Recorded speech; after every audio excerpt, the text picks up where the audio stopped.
आज हम पढ़ेंगे कक्षा 8 के गणित का तीसरा अध्याय। इस अध्याय के प्रश्नावली 3-3 का दूसरा सवाल है निम्न समांतर चतुर्भुजों में अज्ञात x, y, z के मानों को ज्ञात कीजिए। यहाँ पर सवाल नंबर 1 है यह। इसमें x, y और z तीनों कोणों का मान ज्ञात करना है सब में। तो सबसे पहले हम एक को देखते हैं। एक में यह कोण दिया गया है 100 डिग्री और यह x है, y है और यह z है। इस तीनों का मान ज्ञात करना है। तो हम जानते हैं कि सम्मुख कोण बराबर होते हैं, यानी यह कोण इस कोण के बराबर होता है और यह कोण इस कोण के बराबर होता है। तो यह जब 100 डिग्री है तो यह भी 100 डिग्री होगा, यानी y बराबर 100 डिग्री यह इसके बराबर होता है। यह क्यों होता है तो यहाँ पर हम कोष्ठ में लिख देंगे सम्मुख कोण।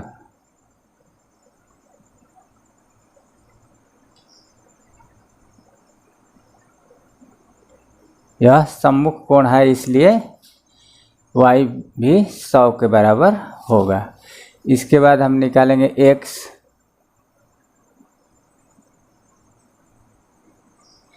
x बराबर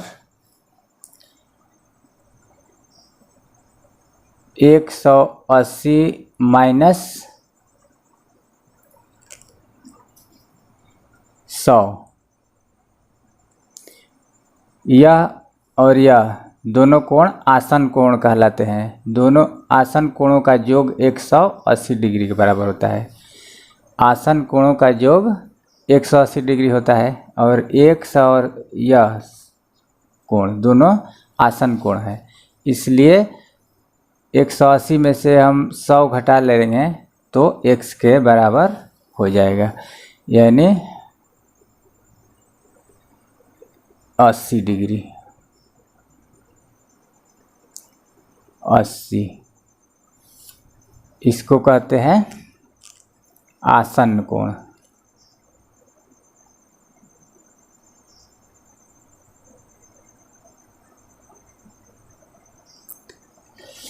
अब हम निकालेंगे z। z x के बराबर होता है क्योंकि यह भी सम्मुख कोण है। सम्मुख कोण आमने सामने का कोण, यानी यह कोण इस कोण के बराबर है। तो z बराबर हो जाएगा x, यह कोण, और x का मान हमें मालूम है 80 डिग्री, यानी 80 डिग्री। यह भी, इसको भी हम लिखेंगे सम्मुख कोण।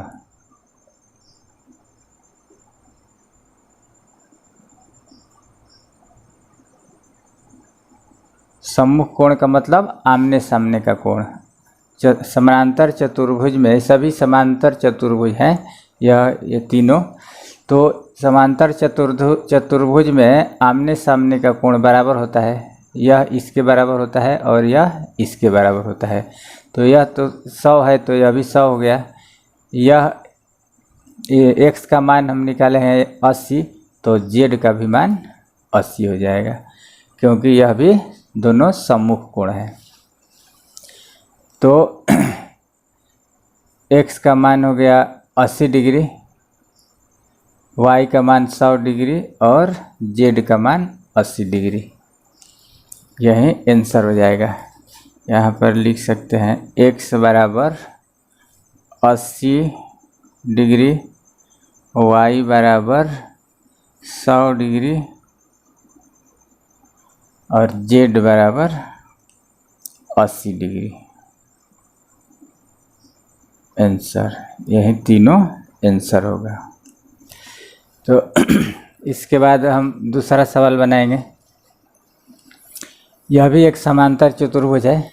समांतर चतुर्भुज में आमने सामने का कोण बराबर होता है, यानी यह कोण इसके बराबर और यह इसके बराबर। तो यह 50 डिग्री है तो यह भी 50 डिग्री होगा।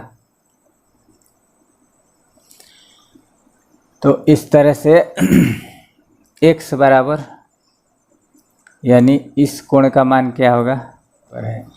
तो यह जब कोण हमको मालूम हो गया 50 डिग्री, क्योंकि यह 50 है तो यह भी 50 होगा, क्योंकि ये दोनों सम्मुख कोण हैं। तो सबसे पहले हम निकालेंगे z बराबर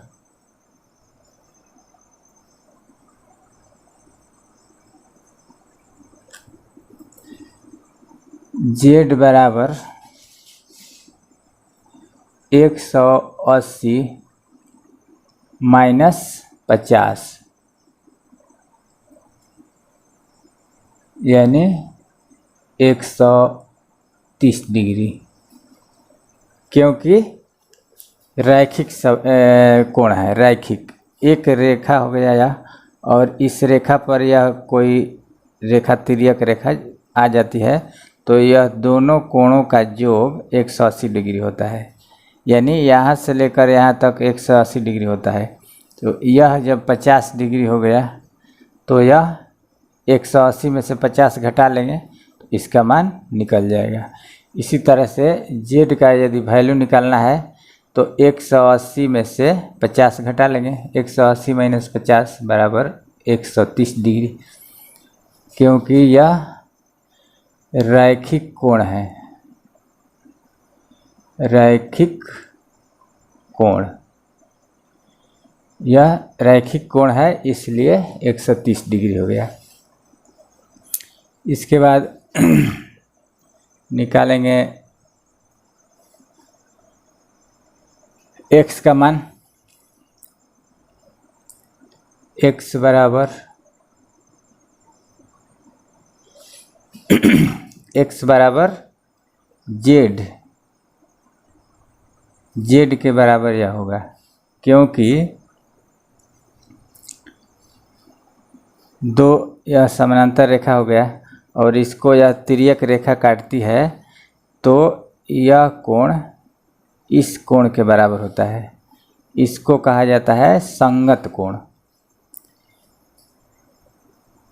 और यह बराबर होता है, यानी x बराबर z। यह कोण इस कोण के बराबर है, x बराबर z, और z का मान हम निकाले हैं यहाँ पर 130 डिग्री। तो 130 डिग्री हो जाएगा इसका, x बराबर 130 डिग्री। अब हमको निकालना है y का मान। y बराबर x, क्योंकि आमने सामने का कोण है। आमने सामने के कोण को सम्मुख कोण कहा जाता है, यानी सम्मुख कोण बराबर होते हैं। तो x का मान यहाँ पर निकल गया है 130 डिग्री, तो y का भी मान 130 से होगा। y बराबर x बराबर 130 डिग्री। यह क्यों? क्योंकि यह सम्मुख कोण है। सम्मुख कोण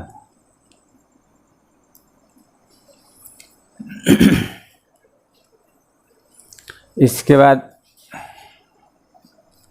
तीसरा सवाल देखेंगे। यह समीकरण, यह भी समानांतर चतुर्भुज है। इसमें यह कोण दिया गया है, यह x, y और z का मान निकालना है, और यह कोण समकोण है, यानी 90 डिग्री का कोण है यह कोण। तो सबसे पहले हम निकालेंगे x बराबर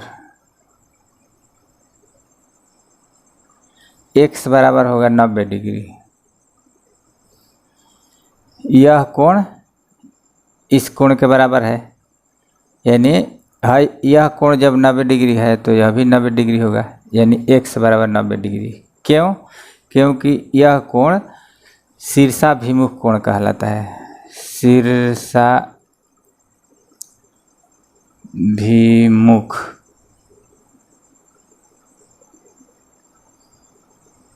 कोण।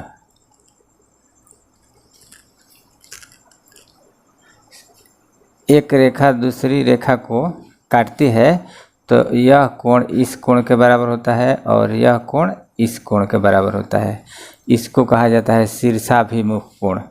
इसी सूत्र के आधार पर यह कोण जब 90 डिग्री है तो यह भी 90 डिग्री होगा, यानी x बराबर 90 डिग्री। अब हम निकालेंगे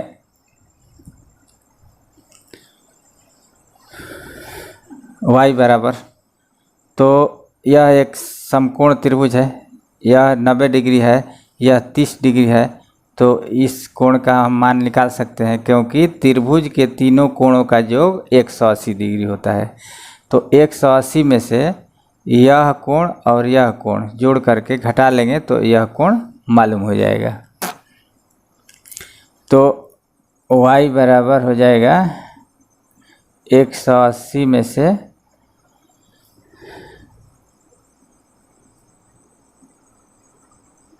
घटाएंगे, क्या घटाएंगे, तो x प्लस 30, यानी यह कोण और यह कोण दोनों को जोड़कर 180 में से घटा लेंगे तो y बराबर हो जाएगा, क्योंकि त्रिभुज के तीनों कोणों का योग 180 डिग्री होता है। तो y बराबर यहाँ पर 180 माइनस x बराबर हम निकाले हैं, यहाँ पर 90 आया है, x बराबर हो गया 90 प्लस 30, 90 30, y बराबर 180 माइनस 90 30 120, इसलिए y बराबर 180 में से 120 घटेगा तो हो जाएगा 60 डिग्री। आंसर यह y बराबर हो गया x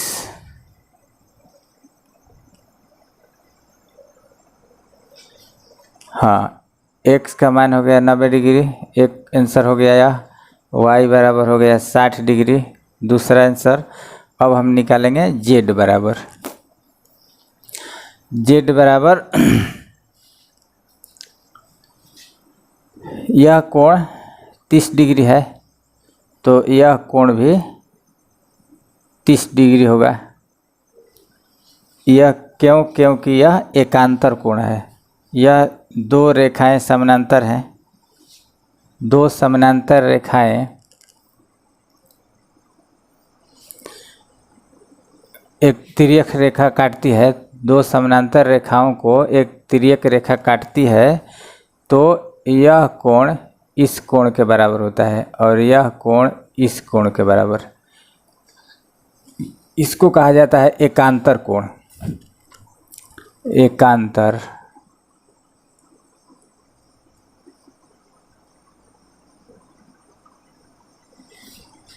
तो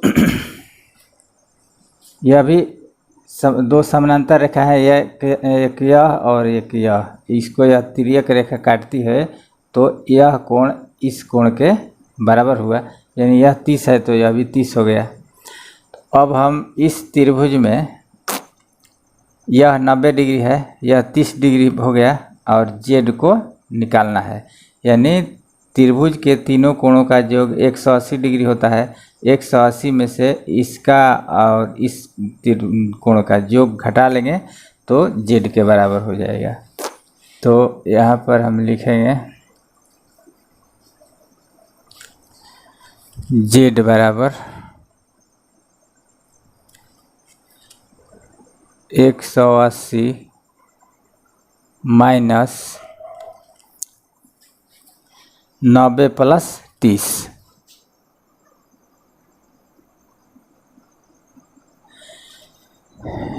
यानी z बराबर 180 माइनस 90 30 जोड़ेंगे तो हो जाएगा 120, इसलिए z बराबर 180 में से 120 घटेगा तो हो जाएगा 60 डिग्री।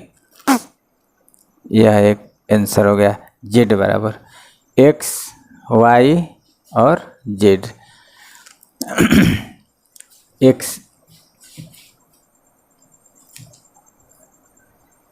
x बराबर 90 डिग्री, y बराबर 60 डिग्री और z बराबर 60 डिग्री। यह तीनों आंसर हो जाएगा सवाल नंबर 3 का।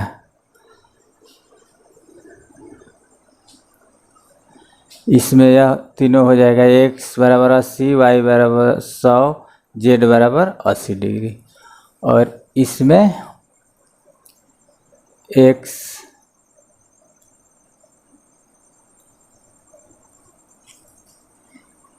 x बराबर 130 डिग्री, y बराबर 130 डिग्री, z बराबर 130 डिग्री। x, y और z तीनों का मान 130 डिग्री आंसर इस सवाल नंबर 2 का है। और यह सवाल नंबर 3 का आंसर है यह। और सवाल नंबर 1 का आंसर यह हो गया, x बराबर 80 डिग्री, y बराबर 100 डिग्री, z बराबर 80 डिग्री।